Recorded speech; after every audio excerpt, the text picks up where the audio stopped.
Hey guys, what's going on? My name is Ryan. I play chess and put my videos on YouTube. Here I wanted to continue my Beginner Chess Master channel and just talked today a little bit about the relative piece value of each piece, the pawn, rook, knight, bishop, queen, and king. I wanted to start off and explain what the relative value means. It's basically just a system that assigns a point value to each piece when assessing its relative strength in evaluating potential exchanges that you might want to do.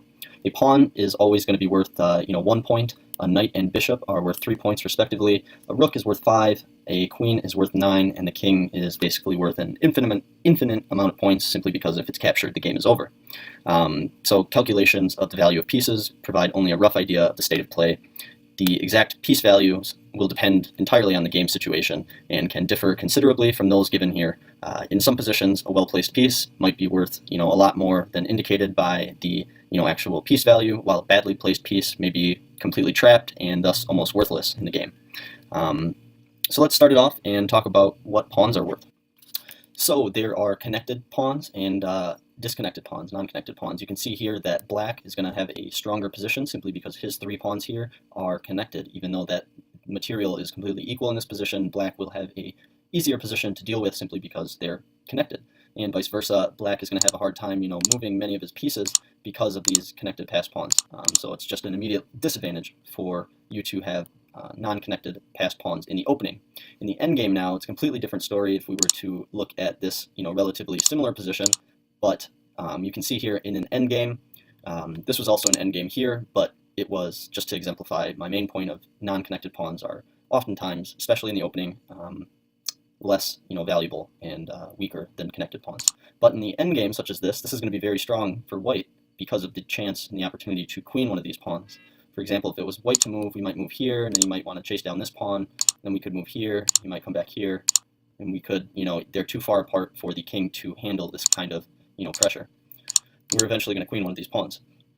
So in the endgame, non-connected pawns, especially on the H and A files, these side files are very nice to have. It's called a passed pawn. I have here the relative value of pawns in the opening versus in the endgame, and this kind of exemplifies that point more. On the A and H file, a non-passed pawn in the opening is worth 0.9 on the 2, 3, 4, and 5 rank here, but in the endgame, like I just showed, they are worth considerably more as we move up the rank, and since they're on the sidemost files. You can see that the D and E files are strong in the opening again here, and weak in the endgame. So that just proves my point of how the relative piece value changes so much throughout the game and depends on certain situations. Next, I wanted to talk about knights and their piece value. They are worth 3 points in a game.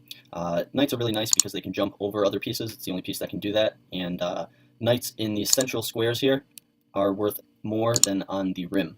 There's a common saying, knights on the rim are dim, and that's just because they only have 4 spaces to jump to, compared to in the center, where it has 8 spots to jump to potentially.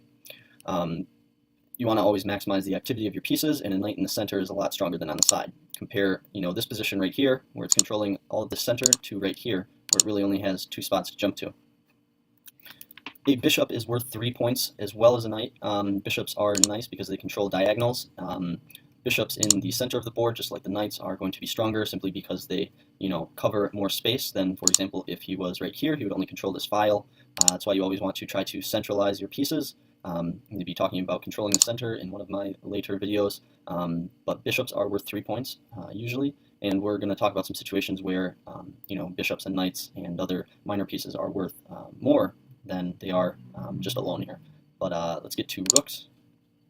Now I think it's interesting because I played against a couple of my friends and they think that rooks are somewhat less valuable than knights and bishops, but that's absolutely not the case, as the point value would point out that rooks are worth 5 points to a bishop and knight's 3 points.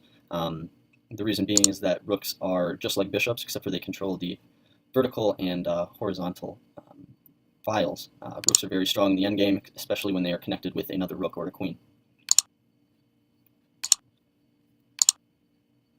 Last but not least, the queen is the most powerful piece in the game. That's why it's worth 9 points. It can move diagonally, it can move horizontally, it can move vertically. It covers the most amount of squares as any other piece in the game. That's why it's the most important piece to try to hang on to and to centralize. Just like our bishop, you don't want it really in the corner simply because it's not maximizing its full potential as it would, you know, in some of these central spots here. So a queen is very nice to have simply because it can cover so much space. And last but not least, the king is worth you know, an infinite amount of points simply because if it's captured, the game is over. So a situation where the queen is worth less than 2 pieces that are not a queen is in the endgame when there are 2 rooks versus a queen. Typically, you're going to see more activity because these are worth a combined 10 points to a queen's 9 points. So it's basically like having a queen and a pawn to an opponent's queen. You're going to be slightly favorable in this. In the middle game, having 2 rooks versus a queen, the game is relatively equal simply because the point in the game that, you know, the situation is at. A rook versus 2 minor pieces is also you know, subject to being less valuable simply because these 2 pieces combined are worth 6 points and this is only worth 5 points. There's a lot more, you know, ideas that can be involved in having 2 pieces versus 1. It's going to be more challenging to play than you know, if it was just a rook versus a rook. And in the opening, you'll typically find that knights and bishops are worth more than rooks, simply because rooks are, you know, closed in right here. They haven't been activated since you haven't castled yet. So right away in the opening, this is an example of when, you know, rooks are not as valuable as bishops potentially. Pieces are really only as valuable as the spaces that they can, you know, attack and cover. And since this is only controlling 1, 2, you know, 3 pieces right now compared to, or squares right now compared to a bishop's, you know, whole diagonal and a knight's, you know, space, a rook in the very opening of the game is going to be less valuable. But as you'll see, you know, rooks become more valuable as they begin to control central files here in the opening. A rook lift, I've explained in some of my other games, are some of the most important attacking methods that you have. So rooks are usually, bishops are often more powerful than rooks in the opening. Rooks are usually more powerful than bishops in the middle game, and rooks dominate minor pieces in the end game. That's kind of the flow of how piece value goes throughout a game. So we're going to talk about a situation in which the relative value of pieces is somewhat interesting and try to kind of summarize some main themes that I talked about in my video today. We see here that our knights are completely dominating in this situation. They're both connected with each other, which is usually an advantage. They're occupying holes in the position that are protected by a pawn, so it's a piece protected by a pawn. So this is a really, you know, strong knight here in the center. We can also notice that our queen is a little bit more active than black's queen.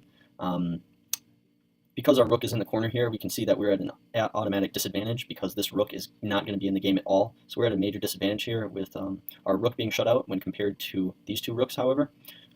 This bishop is also, you know, doing a nice job pinning down this pawn, so this is a very favorable bishop. The main advantage in this position is for white. He's got beautiful knights here in the center and a active queen. Some disadvantages are this rook in the corner here, and black here has nice central control minus this knight being here. And this knight over here for black in the corner on a6 is quite a bad knight. Remember that knights on the rim are dim. He's not able to, you know, reach his full potential. Let's see, what else about this position? In this position, I would almost say that this knight is worth as much as a rook. I don't know if I would think a long time before trading this knight for this rook because this knight is so well placed on this file. On this d6 square, it's nice and central. It's controlling a lot of very key squares in black's territory, so I wouldn't trade this rook, even though it is worth 5 points right away. You can see that this bishop is worth a little bit more than white's bishop, simply because this pawn right here, this bishop is blocked in by this pawn, whereas this bishop is, you know, pinning this pawn. It's got an open file. It's protected by this pawn, so that's an advantage that black has in this situation. Thanks for watching my video. I hope you learned a little bit more about the relative value of pieces, and I wish you the best of luck in your chess games. What's up, guys? Thanks again for watching my video here today. I really appreciate it, and if you have any questions about any specific moves or anything about the game, please leave them below. I'd love to answer those. And last but not least, if you got anything out of this video at all, or you just simply enjoyed it, I would highly encourage you to subscribe. It helps me out a lot, and that way you can, you know, get in touch with any future videos that I put out. Anyways, have a good rest of your day, and good luck in your chess.